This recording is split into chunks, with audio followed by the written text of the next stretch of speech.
सभी भाइयों को जय माता दी। कैसे हो मेरे मित्रों? अच्छे ही हुए होंगे उस जगत जननी की कृपा से। आगे नवरात्रे आ रहे हैं भैया। दुर्गा सप्तशती का 10वां अध्याय की कथा मैं आपके सामने देख के आया हूँ।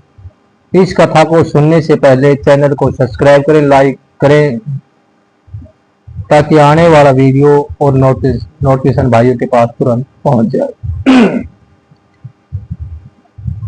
मैं मस्तक पर अधर चंद्र धारण करने वाली शिव शक्ति स्वरूपा भगवती कामेश्वरी का हृदय में चिंतन करता हूँ। वे तपाए हुए सूरण के समान सुंदर है। सूर्य, चंद्रमा और अग्नि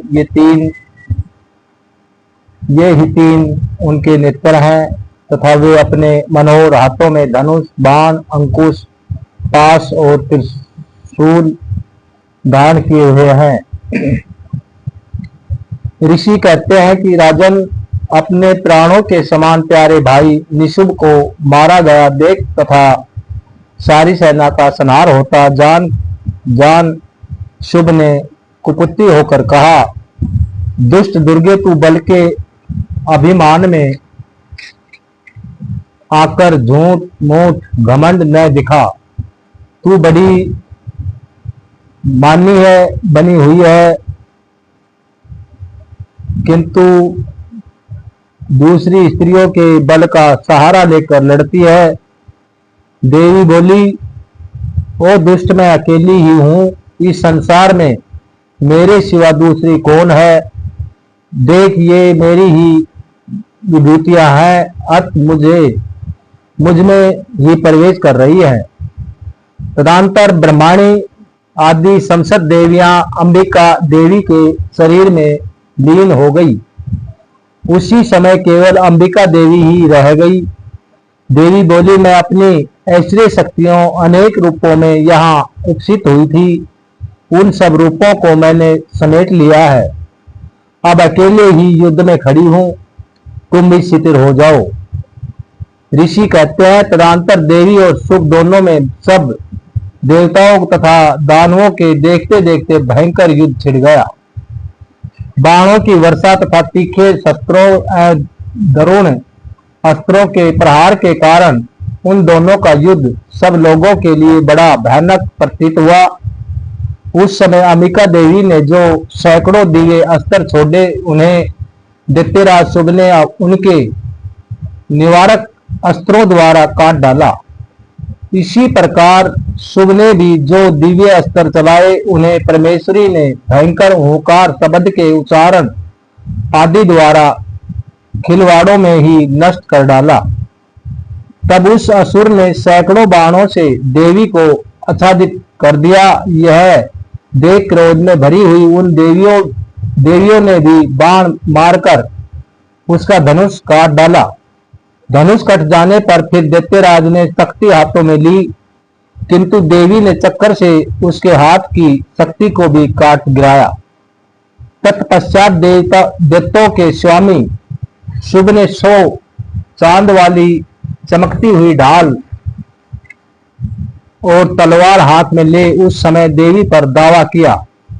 उसके आते ही चंडिका ने अपने धनुष से छोड़े हुए तीखे बाणों द्वारा उसकी सूर्य किरणों के समान उज्जवल ढाल और तलवार को तुरंत काट दिया। फिर उस दैत्य के घोड़े और सारथी मारे गए। धनुष तो पहले ही कट चुका था, अब उसने अंबिका को मारने के लिए आघात होगा भयंकर मुग्दर हाथ में लिया। उसे आता देख देवी ने अपने तीक्ष्ण बाणों से उसका मुग्दर भी काट डाला। इस पर भी वह असुर मुक्का तानकर बड़े वेग से देवी की ओर झटका। उस दैत्यराज ने देवी की छाती में मुक्का मारा, तब उन देवी ने भी उसकी छाती एक चांद चाटा जड़ दिया। देवी का थप्पड़ खाकर दैत्यराज शुभ पृथ्वी पर गिर पड़ा, किंतु पुनः सहसा पूर्वत उठकर खड़ा हो गया। फिर वह उछला और देवी को ऊपर ले जाकर आकाश में खड़ा हो गया। तब चंडिका आकाश में भी बिना किसी आधार के ही शुभ के साथ युद्ध करने लगी। उस समय दैत्य और चंडिका आकाश में एक दूसरे से लड़ने लगे। उनका वह युद्ध पहले सिद्ध और मुनियों को विस्मय में डालने वाला हुआ।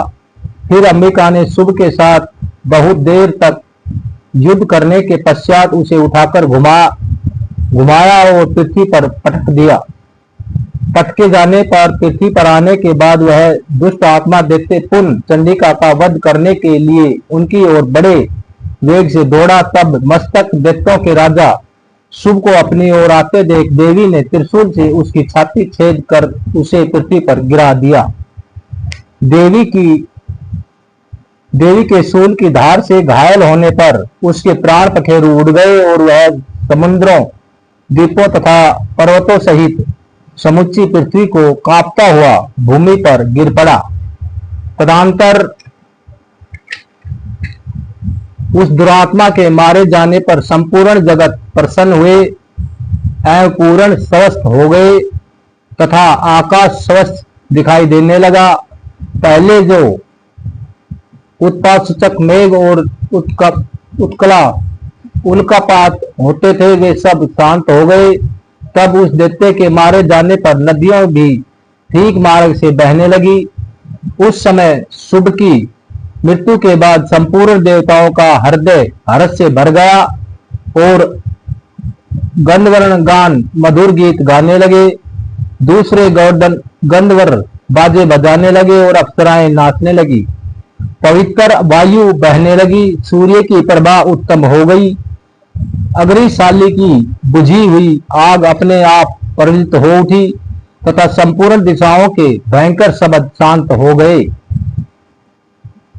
बोलो जगत जननी महामाई की जय हो। बोलो अम्बे भवानी की जय हो। जय माँ दुर्गे भवानी की जय हो। मेरी माते भवानी अम्बे महारानी तेरी सदाई जय हो। चंड मुंड सहारे सोने तब बीज हरे मधु के तब दोहू मारे। सुर बहीन करे ब्रह्माणी रुद्राणी तुम कमला रानी। आगमन निगम बखानी तुम शिव पट रानी। 64 योगनी गावत नृत्य करत भैरू। बाजत ताल मृगाओ बाजत डमरू।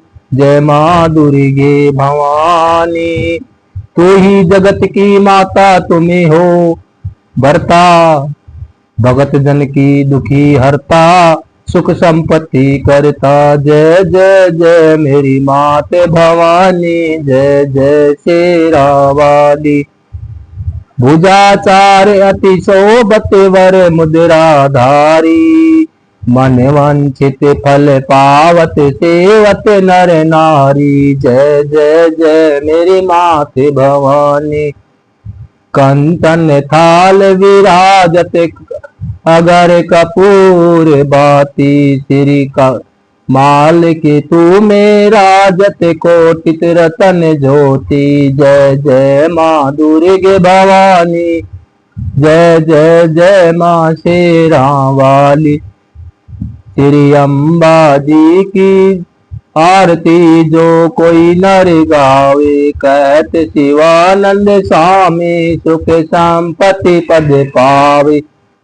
जय जय जय मेरी माते भवानी जय जय जय शेरा वाली। जय जय जय मेरी माते भवानी जय जय शेरा वाली। बोल सकते दरबार की जय हो। बोल जगत जननी महामाई की जय हो। हे माँ दुर्गे भवानी सब पे अपनी कृपा बनाए रखो। इस दास की विनती स्वीकार करो। जय माँ शेरा वाली जय माँ पहाड़ा वाली।